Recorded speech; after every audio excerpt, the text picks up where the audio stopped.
Alright fellas, here we are back in Pokemon Masters, and tomorrow we're going to begin the release of Bellelba and Swoobat for part 2 of the special costume event, which is now focusing, of course, on the villains, right? Because again, last month we had Barry and Celine, and now we got Bryson Man and Bellelba.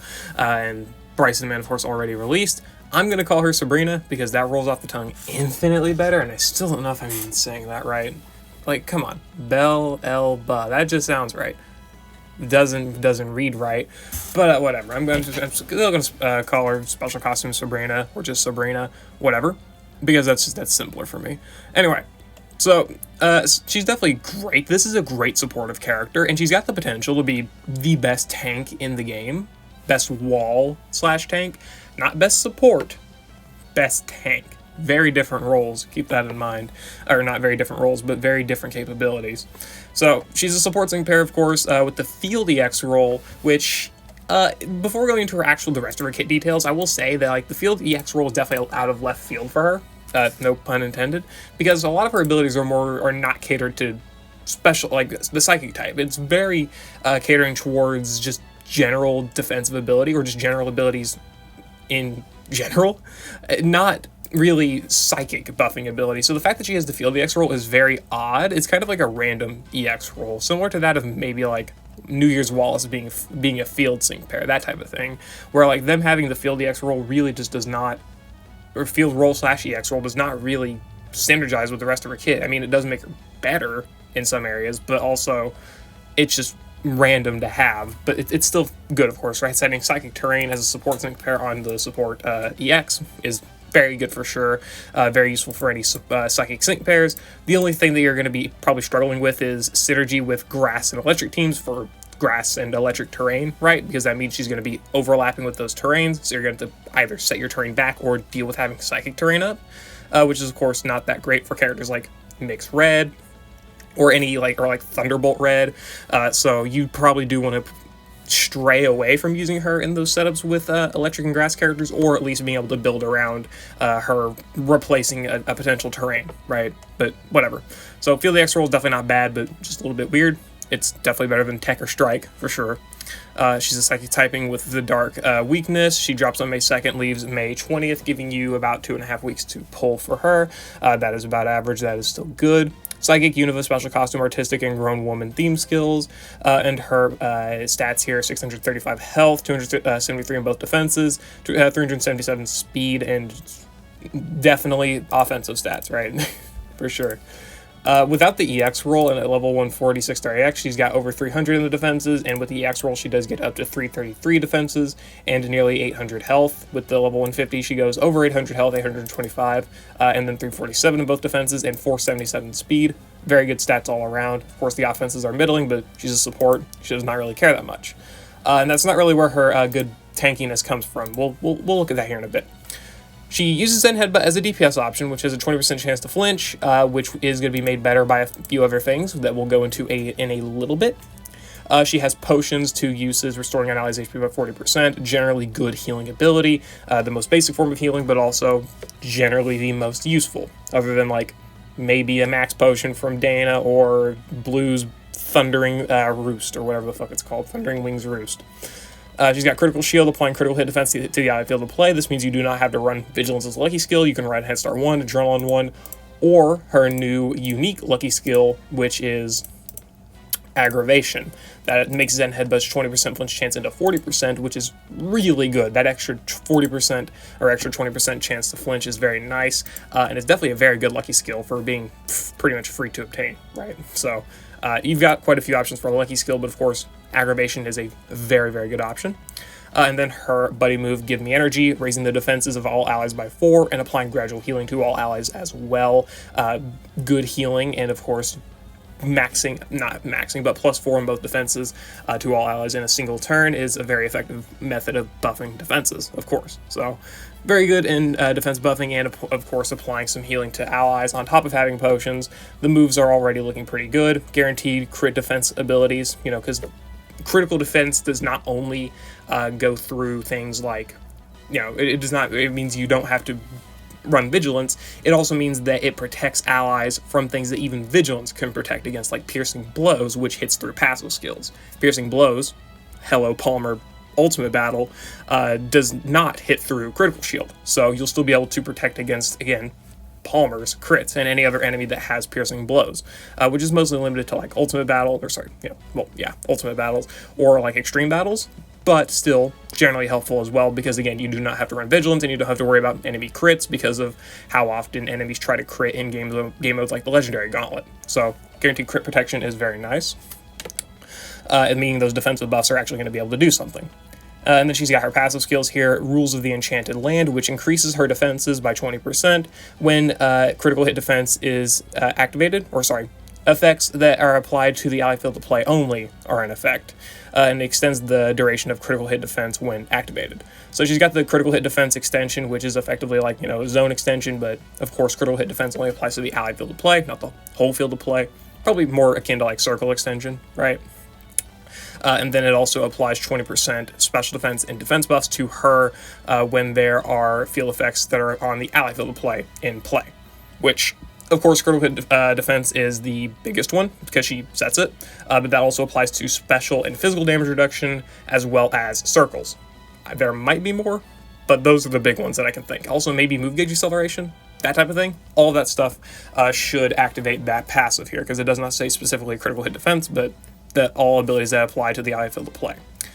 That 20% defensive buff, assuming that the math is calculated based off of what the base stat is, 347 defense is at max. We'll just exclude the EX roll. We'll just include level 150 and 6-star EX. 327 both defenses. I've got a calculator pulled up for this. That's pretty solid defenses. 392 defenses, right, at max with the 20% extra 20% buff, and with the field EX roll 347.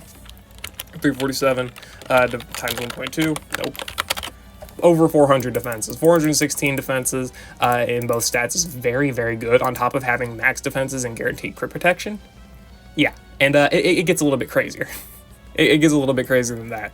She's got ally field effect and hit free moves next 9, which applies free moves next when attacking, while effects that apply only to the ally field of player in effect. Again, gauge acceleration, crit shield, special and physical damage reduction, circle, that stuff. And then critical hit defense, physical and special damage reduction, applying the physical and special damage reduction shields to the ally field of play when the user applies critical hit defense effect, whatever it says. Basically, whenever the critical hit defense shield is activated, it will also activate the physical and special damage reduction shields, giving her even more defensive ability, which I don't remember how much of a damage decreaser the shields are, because generally you don't really care about them that much. I guess on the enemy you don't care about them that much, but on yourself they're useful, right? But they still hit through crits, or crits still hit through them.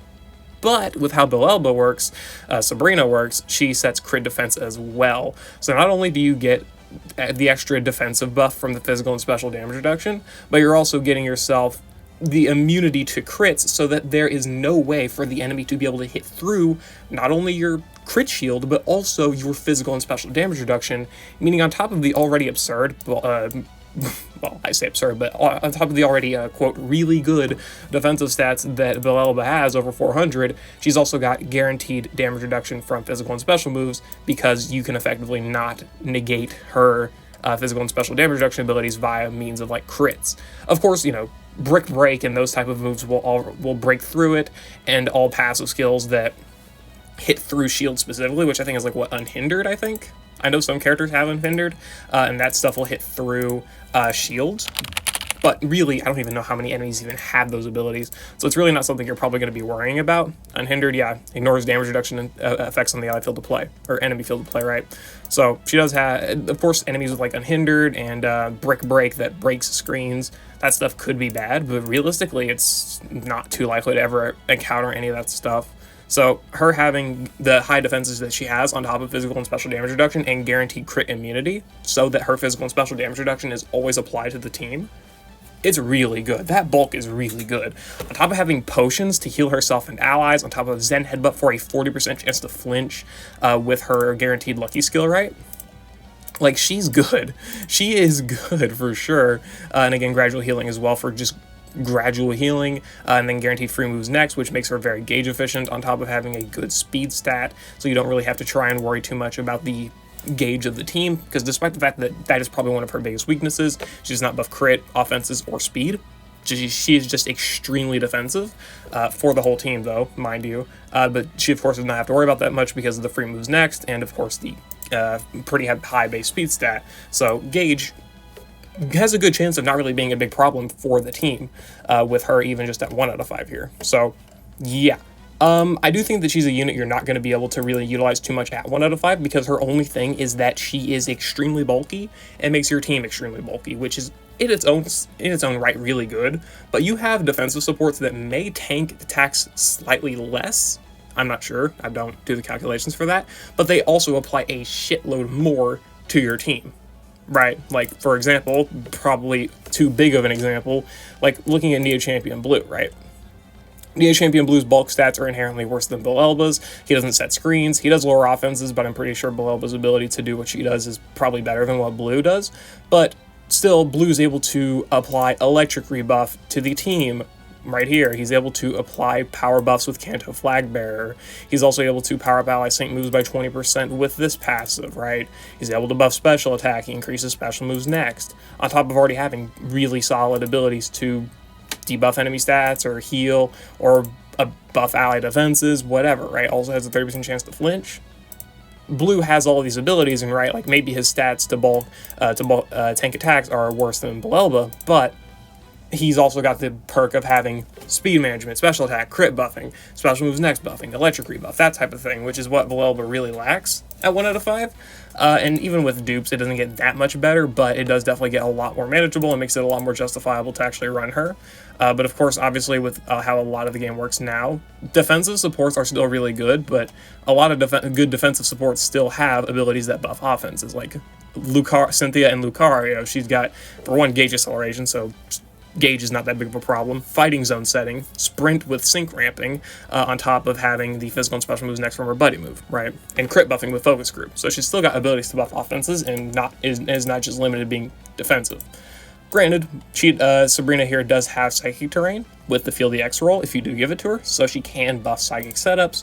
But of course, I don't think really limiting her to Psychic setups is the best way to go about it, especially when you already have another Psychic buffer support with Neo Champion Rosa, buffing physical and special moves next and being just a generally amazing support unit. Also, Beat as well, I think, is just better at that role of being a dedicated Psychic support. So I do think that while Bellelba is good in these roles, I don't think limiting her to Psychic is great, despite the fact that she still has the EX role. I still don't think it's worth it to really utilize her over some other supports, despite all of her good tanking abilities. Despite that fact, though, I do think she will probably excel in like the Palmer Ultimate battle, maybe. I think she could potentially be a big factor in making that fight a lot less difficult, or at least a lot more manageable, maybe, because maybe you could utilize her to get a few extra turns in that Ultimate battle, where you may not have to deal with the enemy crits, the friggin' 4 sync buffs that they're going to have, right? I'm not sure how that's going to work. It's really just theoretical until the unit actually drops, but I do think that a lot of these abilities that she does have is going to be extremely useful in making the allies survive Palmer. Also, that is probably a good reason on why she has Feel the X roll, is that, well, actually, no, never mind, ignore that, because Psychic Terrain can't overlap Normal Zone, right? It can't overset it, it just works in conjunction. So, really, no, Feel the X roll does not work for that. That's my bad. Whatever. But again, I do think that maybe she could be good in that role of potentially taking the hardest hitting boss's attacks, which is a little bit of a niche thing, especially considering how many setups can already beat Palmer, but still, I mean, it is an option. I guess we'll look at the grid. I'll keep stalling, or I'll quit stalling. 2 out of 5, she's actually got some pretty good shit. She's actually got some pretty good stuff. Toughen up 9, Tighten up 9 for guaranteed special defense and defense buffs. Team hit, special attack up 9, team beef up 9, raising ally attack and special attack on hit. This does help her actual offensive buffing ability. Potion NPR, Potion Master Healer, critical shield NPR as well for 20% chance to restore MP. This is copium. This is pure copium. I would not recommend trying it, but I mean, if you really need the extra crit shield, I guess fishing for this is an option. And then Premonition 2, reducing damage when in Psychic Terrain. That does make her even bulkier, and that does make the Psychic Terrain look a lot more appealing, especially if you're running her outside of grass and electric setups, where she's going to actually be able to utilize that Psychic Terrain for a while. So even more bulk, right? Makes her even bulkier. That's another 20% damage reduction. Yeah, that's really, really good on top of all of her other abilities that we've gone over. So she's able to buff her defenses to max now with this, because reminder, she could only buff them to +4 prior, and she's able to actually buff team offenses now, being a mixed buffer between team beef up and hit take hit team special attack up 9. This means that she can buff both offenses and is not limited to being a physical or special based support, which is of course really good. And then Potion NPR and Master Healer just makes her potions a lot more effective to use. And Crit Shield NPR, as unlikely as it is obviously going to be helpful as well, and potentially giving you extra longevity in applying your screens and your crit defense, right? Moving on to her at 3 out of 5 here, we got First Aid 4, Persisting Shield, Catalytic Acceleration, Trainer Move, Critical Command 9, more potion stuff, as well as Aggravation on and Headbutt, and Persisting Barrier. Both barrier extensions are very good as well, because of course the big thing with her setting shields is that her crit defense is extended from the passive here, but her shields are not. So this does allow for more extension for that, more team damage reduction over a longer period of time. Generally nodes that I would recommend picking up pretty much all the time, besides shorter battles like Stadium or whatever, right? But any longer battles like Gauntlet or Ultimate battles, I would definitely recommend picking up the Persisting Shield and Persisting Barrier, because it's going to be really useful in the long run, especially over a lot of other abilities, considering those Ultimate Battle game modes specifically are going to be not really requiring any like offensive buffs or crit buffs or anything like that, because obviously you're bringing probably the best units in the game that don't really need any support to buff their stats, like, you know, Neo Champion Serena, Yassine, Dalio, Cygnus Lysander, maybe? I doubt it. But right, for like Annabelle, that type of stuff. For Palmer, right? You'll bring Hop, Ray, even Riley can max his stats relatively efficiently. So you don't really need any supports and whatnot in most game modes to be able to buff offenses or crit. But of course, that is generally abilities that are good and again, general to have. But not really too necessary for like ultimate battles where you're going to be needing the best of the best units in general anyway. Potion stuff, I mean, just getting the double potion NPR and double master healer is really good. It's just, you know, Skyla syndrome, Skyla potion type stuff. It's just generally helpful. Nothing absurd, but just still generally helpful. Send Headbutt Aggravation, that does turn your 20/40% chance to flinch into 60%. So 60% chance to flinch, that's amazing in pretty much any game mode that doesn't have extended resilience. And even in game modes with extended resilience, it's still like really, really good. So having that flinch is very, very nice for denying enemy turns. Not great for Argenta or Palmer, right, with their their immunity to flinch, freeze, and sleep, but still, it's useful in pretty much anything else. Not like absurd, but still useful. Though you may have to end up sacrificing it in some game modes because 40% may be sufficient enough, and of course you may need energy for other things in the grid. And then of course Catalytic Acceleration, this is her biggest only method of buffing gauge, whether it be by, you know, speed, gauge acceleration, move gauge boost, that type of stuff. Catalytic Acceleration is the only thing she has to apply gauge acceleration the first time, just after using her sync move in general. That's going to be pretty helpful in any game mode where you'll repeatedly be syncing with her, and it's going to be really useful in any shorter battle where you're going to be like, she's going to be one of the only syncs, right? So setting that gauge acceleration is going to be helpful for not having to worry about gauge. Despite the fact that she does have free moves next, there are going to be potential team compositions where you are still struggling for gauge just due to bad, 4 gauge move users or slow allies, whatever it may be. This is going to be helpful for that.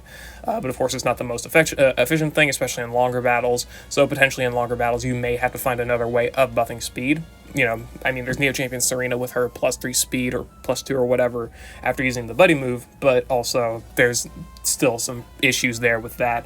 And definitely, of course, other setups that may not be able to buff their speed as well. So just be on the lookout for that. Trainer move, Team Critical Command 9, raising ally crit after using the trainer move. This is +1 crit only because she doesn't even have trainer move NPR. So, if you just need +1 crit for your allies, that's helpful. But, there's not generally too many scenarios where that's immensely helpful. But, hey, +1 crit is +1 crit. Team Sharp Entry can be very helpful. But, of course, generally, you may want to just skip out on this stuff, especially with everything else that she wants in the grid. And, that's pretty much the whole grid. I will say, honestly, 1 out of 5 is not great, of course, as usual, but 2 out of 5 is actually pretty good with being able to buff both defenses for herself and both offenses. And, of course, having that 20% damage reduction for having Psychic, Terrain up, and obviously the Master Healer and NPR on potions, and Critical Shield NPR. So if you want to get her to 2 out of 5 and not really budget for 3 out of 5, I can't blame you that much. I do think that the barrier extensions are really, really useful and really, really integral into her kit. other than, again, shorter battles. But I do think that this 2 out of 5 is actually quite solid if you want to do like a relatively budget investment into Sabrina here. So if I were to look at potentially how I would invest in her dupes, depends really if you're going to be trying to buff offenses with her. Under the assumption that you're probably not going to be buffing offenses, maybe something like this is what I would build her for, because it is cheaper to just invest in Toughen Up and Tighten Up, and you really want the Persisting Barrier anyway. This will guarantee that you get yourself the Guaranteed Shield extension and as well as max defense for herself, and still have that +4 for all allies. After this, I mean, you could invest, of course, in Potion NPR, you could invest in Zen Headbutt Aggravation. There's a few different ways you can invest in this unit, but really it's just obviously entirely up to the player. This is not a bad investment if you want to maybe get all this stuff, and this does require a 4 to 5 Sabrina, which is not ideal, but if you really want to get all this stuff, looks like 4 to 5 is what you're getting. But if you want to maybe just miss out on potions, of course, just invest a little bit of extra grid energy, and you should be fine there. Actually, you don't even have to. You can just deal with that, and even that will work. But really, again, it's just really how you want to build Sabrina, because I do think she kind of wants potion stuff, but also there's the occasional time where you may not need it. Can you do that? Oh, never mind. I'm an idiot. You can't do that. Okay, that works. There you go. -6 energy. You can just sacrifice 20 health for some extra defense, and there you go. You can actually make this grid function. You can also just pick up this if you want. You know, who cares? This works too. You can pick up Potion NPR. You can pick up Zen Headbutt Aggravation. You can pick up both barrier extensions, both defense maxing abilities, and this is probably what you're generally gonna run for her anyway. Potion NPR, of course, 30% chance is not great, and of course you're not picking up Master Healer or any more Potion NPR or Crit Shield NPR. But for a budget, I think this is pretty good. Also, you can potentially rely on the fact that you know what type of moves enemies are using. Like for the Palmer Ultimate Battle, outside of like a few ancient powers or something, most of the moves are physical. So maybe just sacrifice the special damage reduction and the special defense buffing, and you can get yourself a little bit of extra energy here. You can invest in Potion NPRs, Potion Master Healer, and that could be very helpful depending, of course, you know, what you're fighting. Or maybe First Aid 4, but realistically I would just run potions instead of First Aid 4. What else are you going to be doing with her other than the Train a Move and Critical Shield using, which is not that often anyway, and of course earlier in the battle. What, Zen Headbutt? I mean, yeah, flinches are nice, but it's not like taking a turn to heal yourself with potions is going to be detrimental to, you know, flinching and whatnot, especially in ultimate battles where they have resilience and can not gain immunity, but just have the extended timer to where they cannot be flinched. So potion turns are not going to be that hard to find. So being able to pick up potions is fine and definitely a lot better than First Aid 4. Of course, there are potential abilities, so maybe you want to run Train a Move Critical Command. That would just really mean you would have to sacrifice probably some shield extensions.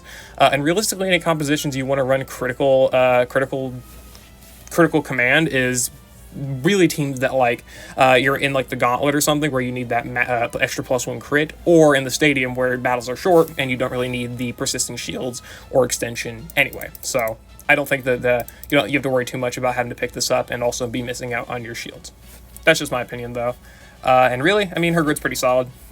Potion stuff, the shield extension, and the defense buffs are probably the best things that she has going for her. Again, I would say something like this is probably the best for any longer game mode. Not that.